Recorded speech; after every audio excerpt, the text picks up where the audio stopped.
guys, welcome back to my channel. If you are new here, my name is Amanda Ray, and whenever I was 17, almost 18 years old, I left the polygamous cult that I was born in. If you are interested in hearing more about that, you can click the links that I left in my description box down below. But today, this is from Grindr's Cafe in North Carolina, not to be confused with Grindr, the dating app that's mostly used for, well, I don't know why I felt like I had to clarify that. Anyway, so this video, I'm going to be diving deeper into the polygamous cult that is widely known as the LeBaron group.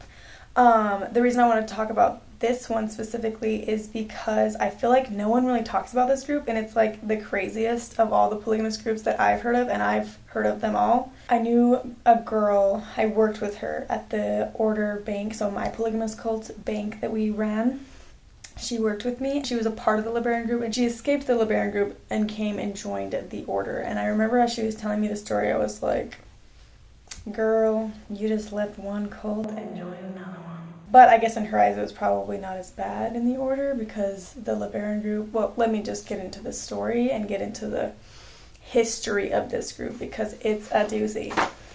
Whenever I film, I use words, and then I'm editing later and I'm like, I have never used that word before in my life. It's a doozy. I sound like a grandma.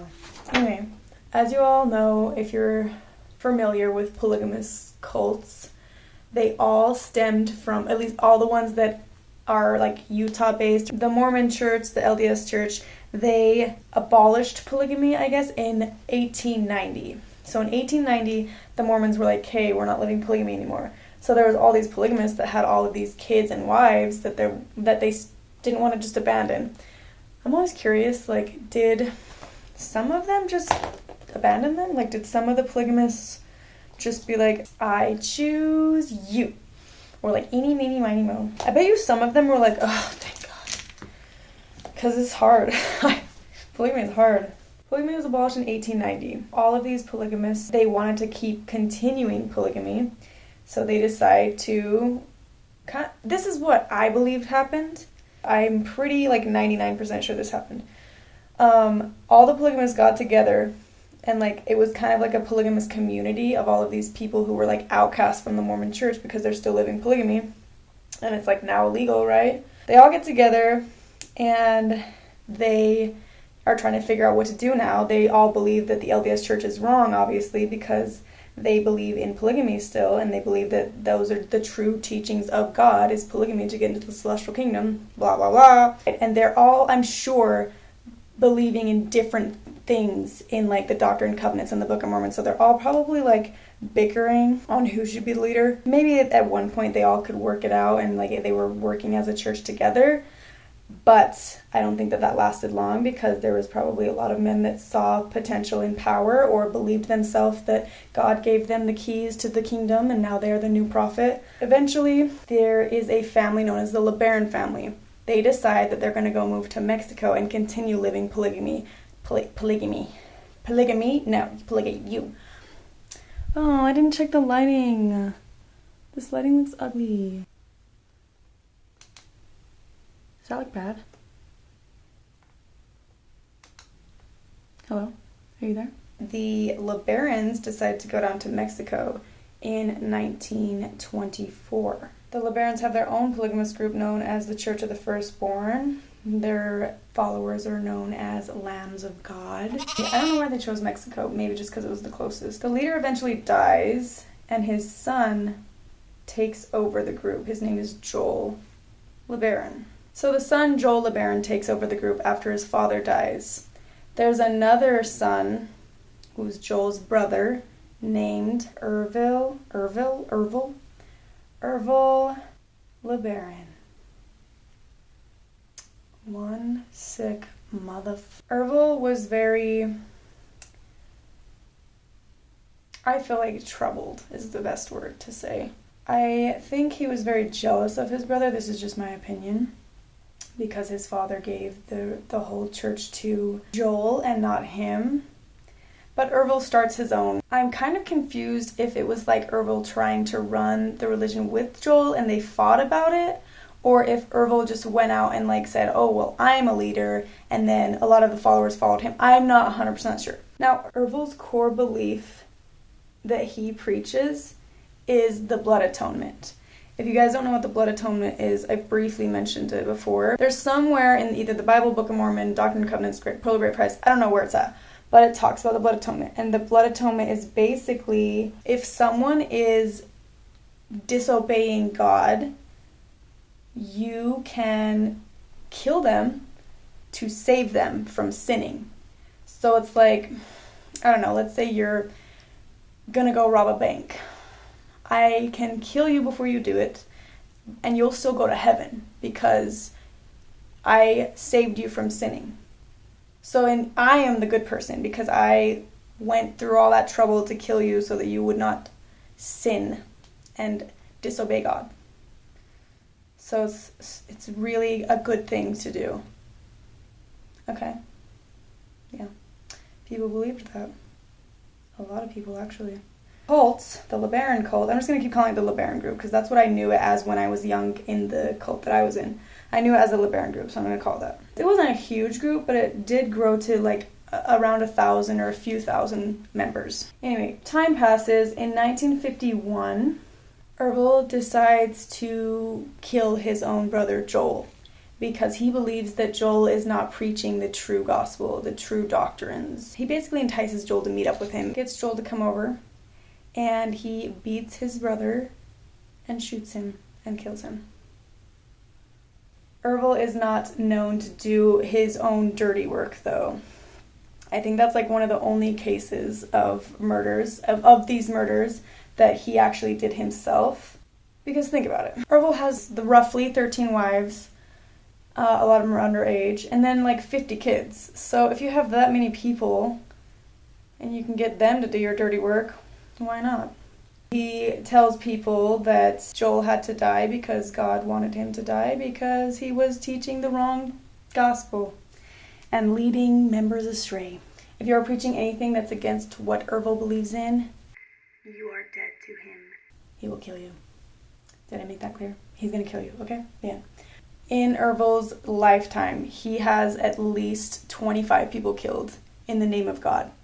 His followers believed that when Ervil told them that someone needed to die, that it was like God giving commandment that they needed to kill them. And it was almost like an honor for God to choose upon them to go kill someone. Which is so weird because I'm thinking about this now, it's like, obviously you believe in God because you're talking about him all the time. So don't you know about the Bible, right? Bible, Old Testament, New Testament, Jesus Christ. Everybody knows about the 10 Commandments, and one of the biggest commandments is, thou shalt not kill. Your whole religion is, thou shalt kill. I don't know, Ervil, you sound like you're kind of... I'm not going to talk too much about how he was involved with the cartel because I don't know so much, like, the timeline and how he got involved with the cartel, but, like, he was in Mexico, and so he somehow became friends with the cartel. I am just going to put that information out there, and if anyone out there wants to Google it and let me know, I'm just going to stick to the main points. So, Ervil LeBaron has it out for a lot of other polygamous cult leaders because he believes that he's the only true one, right? And so he's like, oh, these are all false prophets. We need to get rid of them because they're leading all these people astray, right? So he tells his two of his wives to kill the leader of the All Red group. And the All Red group, I've talked about them before. They're another polygamous group. You guys watch Escaping Polygamy, the very first episode that Leah escapes from that group, the AUB group, that's the All Red group. Anyways, sorry, I'm trying to tie it all in together so you guys can understand because it's a lot. Ervil LeBaron tells two of his wives that they need to kill Rulon C. Allred. Rulon C. Allred was a doctor, actually. Like a homeopath, chiropractor, I don't know. He was a doctor in Salt Lake City. He had his own clinic. On May 10th, 1977, he was in his clinic in Salt Lake City, and two of Ervil LeBaron's wives went into the clinic and shot Rulon to death. One of the wives was actually only 19 years old. The 19-year-old later on talks about how she believed that she had to kill him. She believed that God had commanded it, and when God commands something, you must obey. And I feel like she was probably afraid for her life too, because like, think if your husband, who's the leader, is telling you, you know, we gotta kill this person because they are going against God, and God wants you to kill this person, then would she be going against God if she didn't? And then he would have her killed, you know? So I'm sure there's a lot of thoughts going on in her brain. She kills him. They get caught. They go to prison for Ervil LeBaron. I'll leave a link. There's like an interview that you can watch her talking about this. Ervil goes on to kill around 25 people. Some of those people that he killed included his own family, meaning his own children, and his own wives, which is really sad. I think that he was just really messed up in the brain, and like, maybe he was on drugs. Maybe that's why he was messing with the cartel. In 1979, they capture Ervil LeBaron, finally, and he goes to prison for life. But did the killing stop there? God's work still has to be done, you guys. His followers continue to kill and do killing sprees for him, because apparently he made like a book of people that he believed that God wanted dead. And finally, on August 15th of 1981, Ervil finally kicked the buckets. He died. This story is making me sad. The 19-year-old woman, remember I told you the 19-year-old that killed the All-Red leader? She actually gets out of prison, which honestly, I mean, you guys can have your opinions on this. I'm just speaking from, I guess, my own biased opinion of being in a cult and being brainwashed and believing crazy things. She gets out of prison and tells her story and talks about how she was just brainwashed and she was doing what she believed she had to get to the celestial kingdom. Yeah, I really wanted to talk about the LeBaron group because it was so, like, I just feel like no one talks about it.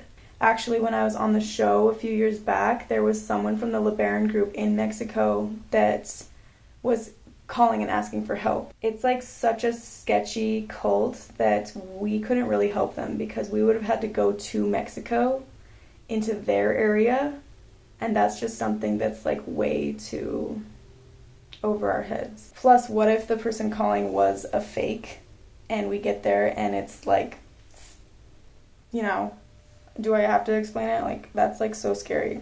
It's definitely still going on to this day. I just don't think it's as big as it was.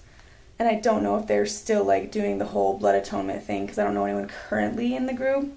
All I had heard from someone who was in the LeBaron group, who had left the LeBaron group and joined the order, she said they had to escape in the middle of the night to get out because they were afraid for their life, because there had been people who tried to escape, and the lambs of God, whatever you want to call the followers, they had put a bomb on the car of the family that was leaving, and it blew up and killed the entire family. So this girl's telling me all of this stuff, and I'm like, this is real? She had left in the night and escaped, and she was still alive, obviously, because she was talking to me. And she just had all these weird, crazy stories about the LeBaron group.